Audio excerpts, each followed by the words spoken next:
All right, so if you're an artist making music right now in 2026, let's talk about the single biggest business decision you are going to make. And look, it's not what microphone you buy, it's not even which producer you hire. It is choosing how your music gets out into the world. Seriously, this isn't just about uploading a track, it is about building the entire foundation for your career. So here's how we're going to break it all down. First, we're going to cut through the noise of what I'm calling the modern music maze. Then, and this is huge, we're going to talk about getting your money right before you even think about uploading. After that, we'll get into the fun part, choosing the right partner for you and your goals. And finally, we'll look at the tech that's already changing the game for artists everywhere. First up, let's just get a lay of the land. You know, the old gatekeepers of the music industry, they're pretty much gone. But this new landscape, well, it can feel like a really complex maze. But here's the good news. For an independent artist, it is a maze that is absolutely filled with opportunity. You just have to know where to look. And you should know, the stakes here are massive. I mean, look at this number. The market for just the services that get music out there is projected to hit $1.25 billion by 2026. This isn't some little side hustle anymore. It's a huge global tech-driven industry. And you're not just the artist in this equation, you're the CEO. It's your product. So let's make sure we're all on the same page. What even is music distribution? Well, at its core, it's the pipeline. It's the thing that connects your finished song to places like Spotify and Apple Music. And just as important, it's the system that brings the money you earn from those platforms back into your pocket.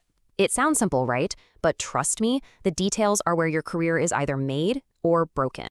Okay, now we're at what might just be the most important part of this entire explainer. Getting your money right. This is the stuff that countless artists just skip over because they're so excited to get their music out there. And honestly, it costs them a fortune down the line. I want you to think of it like this. You wouldn't build a house and then forget to put in the pipes, right? Of course not.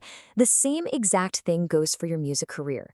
If you want to get paid correctly for every single stream everywhere in the world, you have got to set up the financial plumbing before the music starts to flow. So this right here, this is your non-negotiable checklist. First, you need your digital identifiers.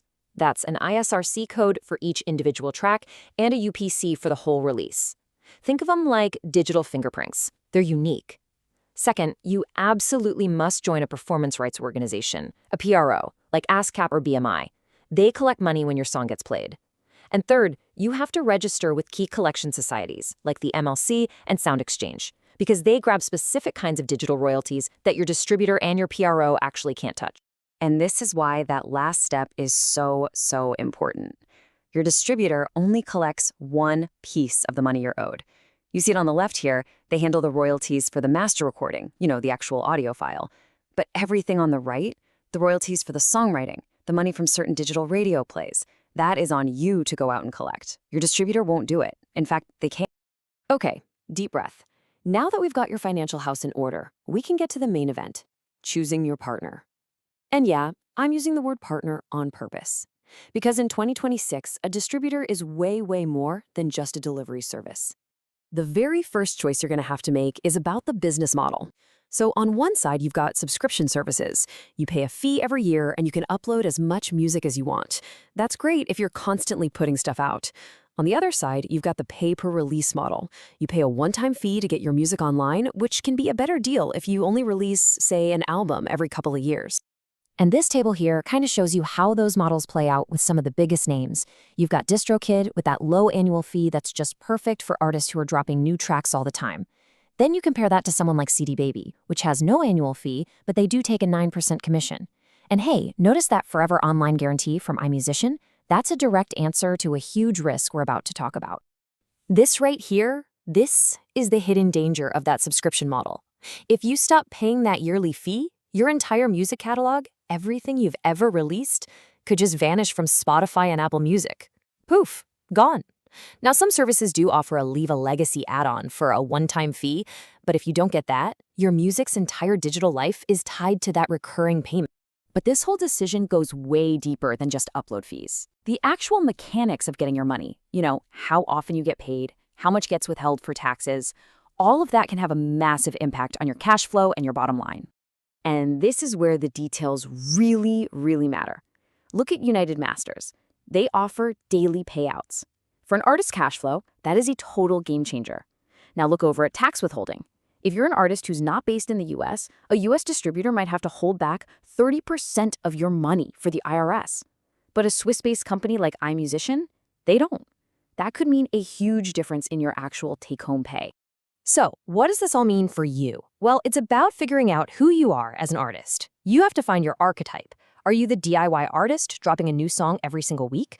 DistroKid's speed and price is probably your best bet. Are you trying to build a brand and land deals with companies? United Masters is built for exactly that. If you see your music as a long-term asset and you want it online forever without paying every year, iMusician is the move. And for the career pros who need heavy-duty publishing tools, TuneCore is a really strong choice. All right, for our last section, let's look ahead.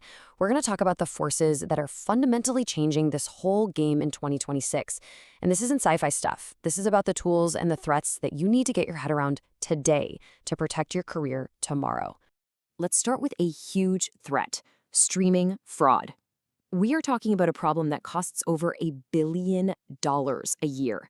That's money that's being stolen by bots, and it's being taken directly from the pockets of real, genuine artists like you. This means your distributor's ability to fight fraud isn't just a nice little feature anymore. It is an absolutely essential defense for your income. But on the flip side of that, you've got AI, and it's evolving from just being a fun, creative toy into a seriously powerful strategic partner. We're moving beyond just generating sounds with AI.